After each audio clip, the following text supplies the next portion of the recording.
কালের বিবর্তনে পরিবর্তন হয়েছে অনেক কিছু। কেটে গেছে কয়েক মাস। বর্ষার টুটুম্বর জল, নদীর উতাল পাতাল স্রোত, বৃষ্টির টুপটাপ শব্দ যেন এখন কেবল স্মৃতির খাতা।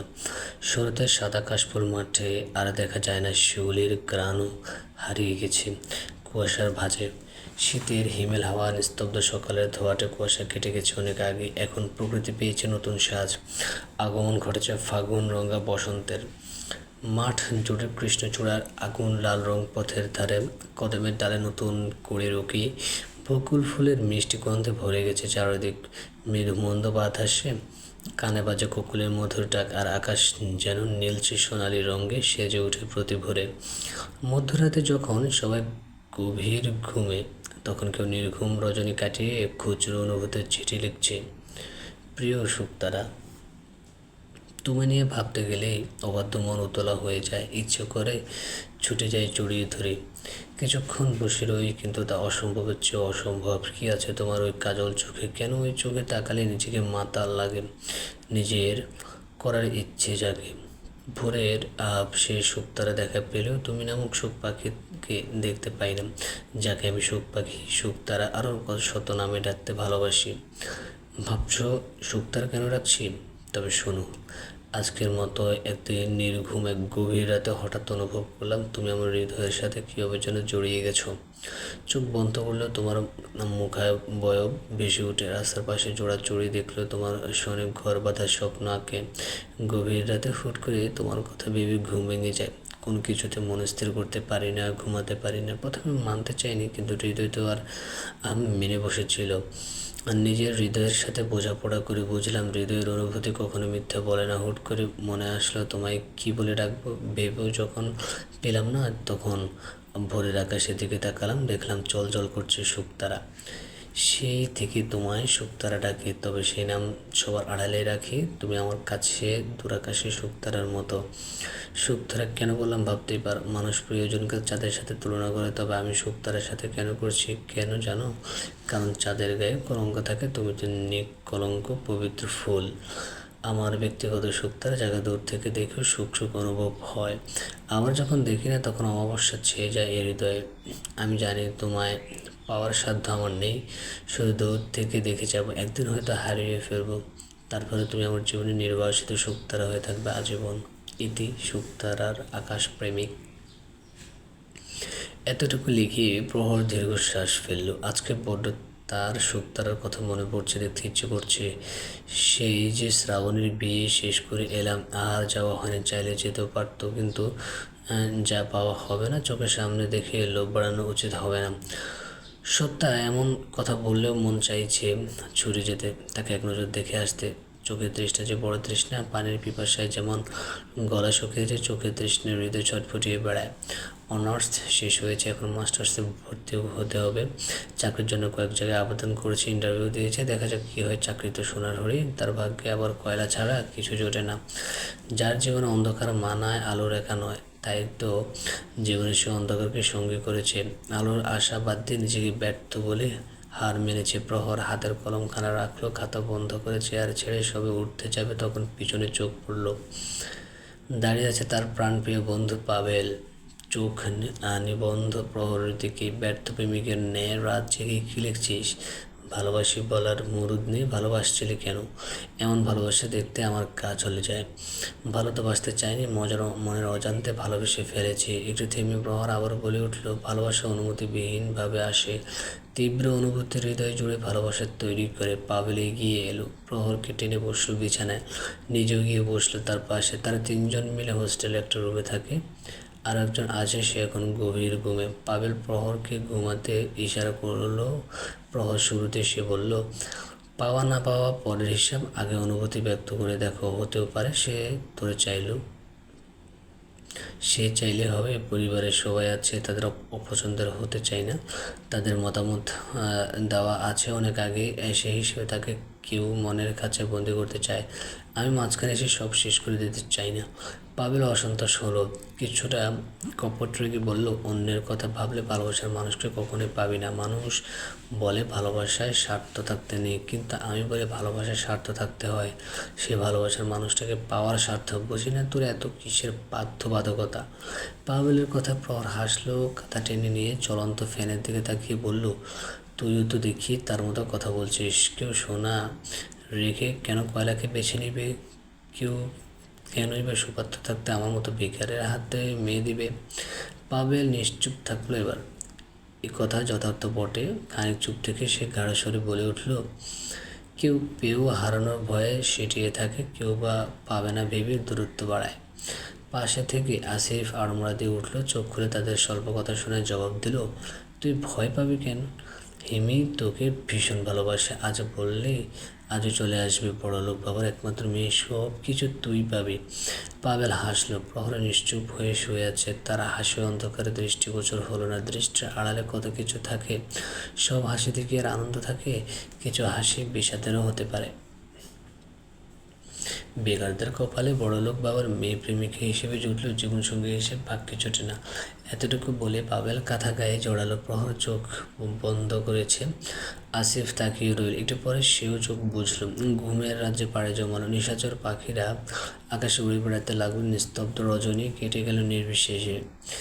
মিথি পুকুর পাড়ে বসে আছে কেন জানি আজ অকারণে মনটা খারাপ। এসএসসি পরীক্ষা শেষ হয়েছে কিছুদিন আগে। পরীক্ষার সময় কী যে অসুস্থতা পড়েছিল, ঠিকমতো খেতে পারেনি, পড়তে পারেনি, তবু মোটামুটি পরীক্ষা দিয়েছে। মানিক সাহেব বলেছে সুস্থতা আগে যা হওয়ার হবে, চিন্তা না করতে।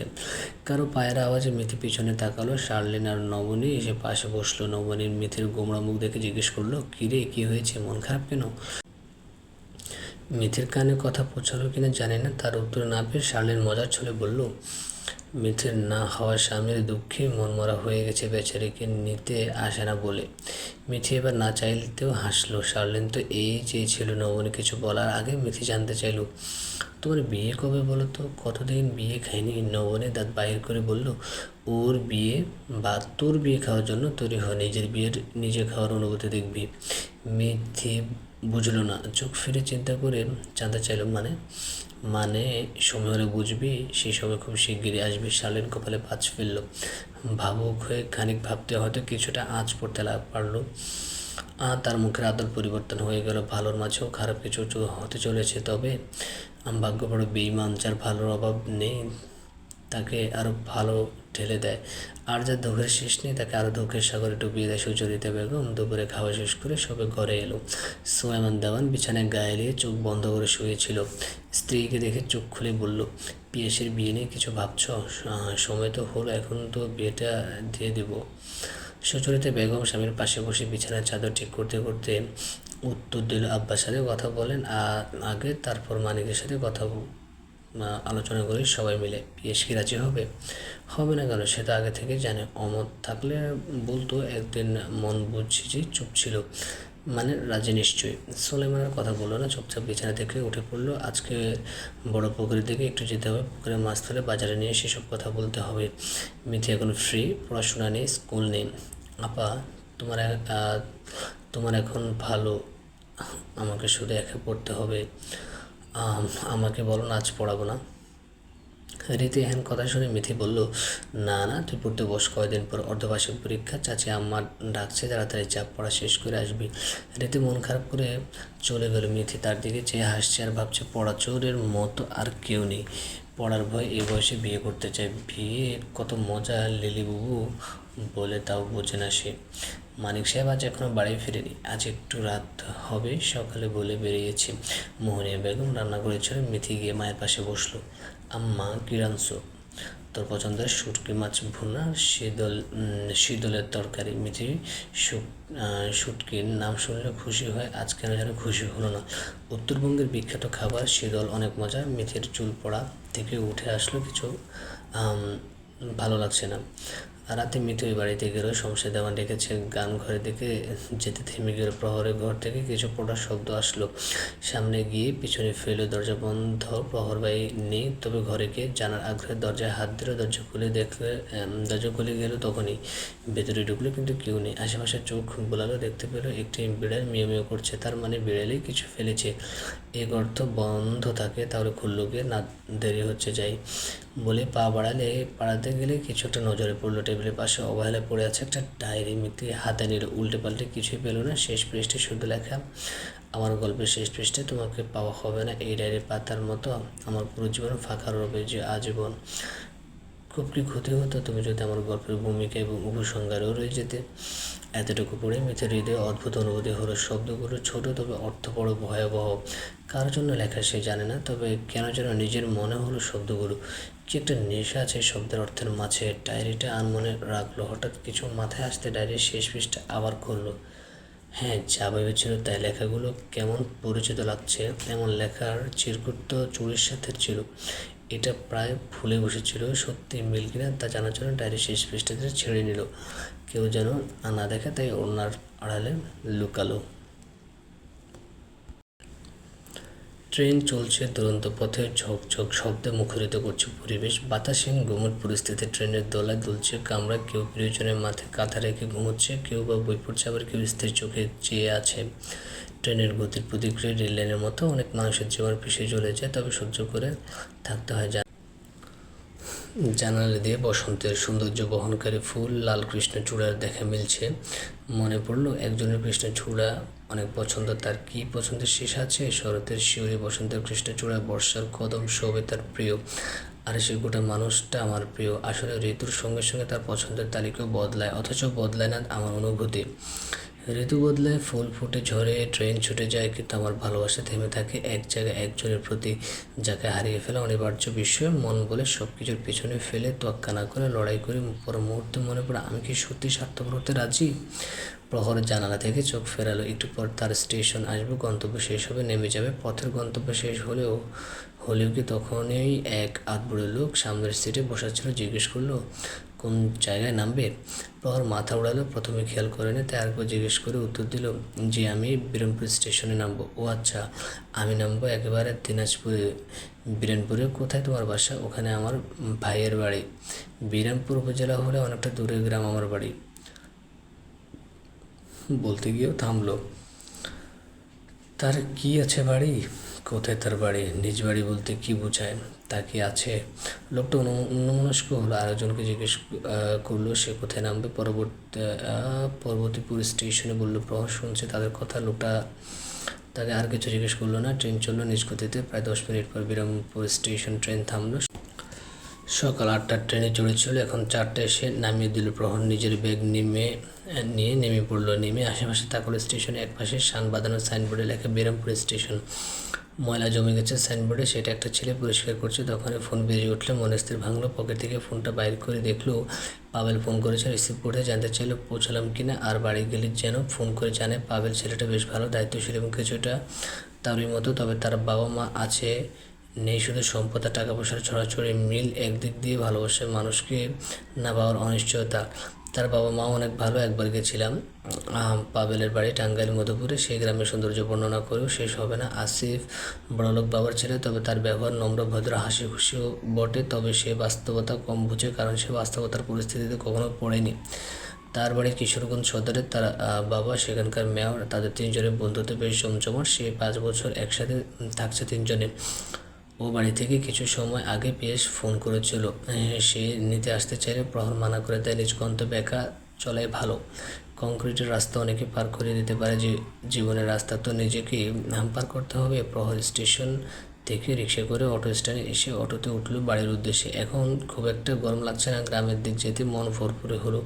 বাতাসে স্নিগ্ধতা খুঁজে পেলে। শহরে বিষাক্ত বাতাসে দম বন্ধ লাগে। গ্রামের আবহাওয়া মনকে বিকশিত করে তোলে। প্রায় 7 মাস পর আসলো গ্রামে, যদিও আসতো না মূলত এখানে আসা। পরশু তার মায়ের মৃতবার্ষিকী, বাড়ি থেকে ফোন দিয়ে আসতে বলেছে। সেদিন মিলাদের আয়োজন করা হবে।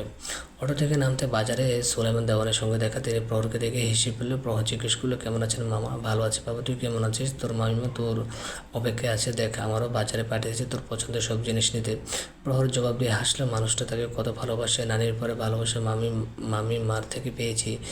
মামি কি তার বোঝার আগে তো হারিয়ে ফেলেছি। আর বাবা, এই শব্দটি তার কাছে সবচেয়ে বেশি গৃহীত। সব মিলিয়ে আমার জীবনটা রাতের আকাশের মতো, চারদিকে শুধু আধার আর আধার। জ্যোৎস্নার দেখা কৌভনে চাঁদ তার আলোয় নাহি কুলায়, শুক্তার জলে অন্য আকাশে, আমার আকাশে শুধু অন্ধকার রাজত্ব করে। আয় বাইকে উঠ, বাড়ি যাই। প্রহর ভাবনা থেকে বেরোলো। সোলাইমান দেওয়ানের বাইকে চড়ে বসলো। জমিতে ধান বোনা আছে, দুই পাশে সবুজ ধান ক্ষেত, গ্রামের সরু কাঁচা রাস্তার পথ। কি যে অনুভূতি! যে গ্রামে বসবাস করে সেই বুঝে। শহরে গেলে কাঁচামাটির গন্ধ, চিচি পোকার ডাক, রাত্রি হলে তাড়াতাড়ি ঘুমানোর হাঁক সবই মিস করে। অবশেষে বাড়ি পৌঁছালো। বাইক থেকে নামতে প্রিয় মুখখানা নজর পড়ল। কি মায়াবী সে চোখের মনি, যাকে মনে পড়লে উতলা হয়ে যায় হৃদয়ের মধ্যখানে। তীব্র অনুভূতিরা বাঁধ ভাঙা চায় দেখলে তার মুখখানা। কিন্তু তোমাকে ভালোবাসি বলতে ভয় হয়, কারণ হারিয়ে ফেলা অনিবার্য বিষয়। মিথি, রীতি, শালীন আরও একজন মিলে বসে কড়ি খেলেছিল। মিথি পথের মুখে বসেছিল বিদায় তার হাসি মাখা মুখটা আগে নজরে পড়ল। সেদিকে চেয়ে কথাটা বলে উঠল। শালীন খেলার মাঝে হঠাৎ প্রহরকে দেখতে পেল। আজ আসার কথা শুনেছিল। সেই মিথিকে সামনে দেখতে বলল, দেখ মিথি, প্রহর ভাই এসেছে। মিথি সঙ্গে সঙ্গে তাকালো। মানুষটা তার দিকে চেয়েছিল বোধ হয়, কিন্তু সে তাকাতে চোখ ফিরিয়ে নিল। প্রহর ভাইকে তার কিছু প্রশ্ন করার আছে, যদিও সেসব স্বাভাবিক। চুরি হয়তো পছন্দ শুনেছিল তাই দিয়েছে, আর চিরকুট প্রেমের নয়, সাধারণ ছিল। কিন্তু ডায়েরির পাতায় লেখা লাইনগুলো কার জন্য ছিল কেন জানি? লাইনগুলো পড়লে নিজস্ব মনে হয়। তাকে জানতে হবে এই দুঃখ কার জন্য। সম্ভব হলে সেই মেয়েকে এনে দেবো, কিন্তু বলতে তো হবে। প্রহর ভাই কি আমাকে বলবে? মিথি আপা, তোমার দান এসেছে, খেলো। রীতির কথায় ভাবনা থেকে বেরোলো। হাতের পিঠে কড়িয়ে নিয়ে খেলা শুরু করলো। প্রহর ততক্ষণে বাড়ির ভেতরে চলে গেল। বাড়ির ভেতরে প্রবেশ করতে অরুণা আর সানিয়ার সাথে দেখা। যাদের কাছে অপছন্দের তাদের সামনে পড়তে হলো। এখানে নানি কিংবা মামি মাও থাকতে পারতো। তার মনের কথা হয়তো শুনলো। তখন এই লাঠি হাতে হাজির হলো সায়দা বানু। প্রহরকে দেখে আনন্দিত হলো। প্রহর গিয়ে জড়িয়ে ধরলো নানিকে। পিয়াস তখন উপর থেকে নিচে নামলো তাদের ভালোবাসা দেখে। কেউ হাসলো, কেউ বা মুখ বাঁকালো। সায়দা বানু নাতিকে ছেড়ে দিল। অভিমান করে বলল, মুই যে কল পাড়ে পইরা গেছিল, পায়ের ব্যথা পানু, এবার দেখবার আইলি না। প্রহর কিছু বুঝলো না। লাঠিটা কেবল খেয়াল করলো। তাকে তো কেউ বলেনি এই ব্যাপারে। সামনে পিয়াসের দিকে তাকিয়ে বলল, কই, কেউ তো আমায় বলেনি। দাদু বলতে মানা করেছিল তাই বলেনি, কারণ তখন তোর পরীক্ষা চলছিল। দাদি অসুস্থতার কথা শুনলে ও পরীক্ষার প্রভাব পড়তো, এই জন্য দাদু মানা করেছিল। প্রহর থমথমে মুখে দাঁড়িয়ে রইল। সায়দা বানু এই বিষয়ে জানতো না। এখন মনে মনে বলছে, ইস, বললে ভুল করলো। তাই হাসি মুখে এবার প্রহরকে টেনে নিয়ে যেতে যেতে বলল, এখন আইচর স্মৃতি খুশি, মাঝে মধ্যে আসবি বুড়িটারে দেখতে। আর বাসমুয়ার কয়দিন মরে গেলে তখন আর আসিস না। প্রথম থমকে দাঁড়ালো, যে প্রশ্ন করলো, আসলে আমি কেন আসি না? সে আমার না পাওয়ার প্রিয়জন, তাকে দেখলে কষ্ট পাবে বলে, অথচ তারা আমার প্রিয়জন, ভালোবাসে, আগলে রেখে মানুষ করেছে। এই যে আসিস না, তাদের পরীক্ষা, তাদের অপেক্ষা করাই কি অন্যায় নয়? মায়ের দায়িত্ব পালন করা মানুষটা আমার কাছে এতটুকু অবাস্তর কিছু নয়। মনে মনে স্থির করলো ভালোবাসার দায়িত্ব পালন করবে।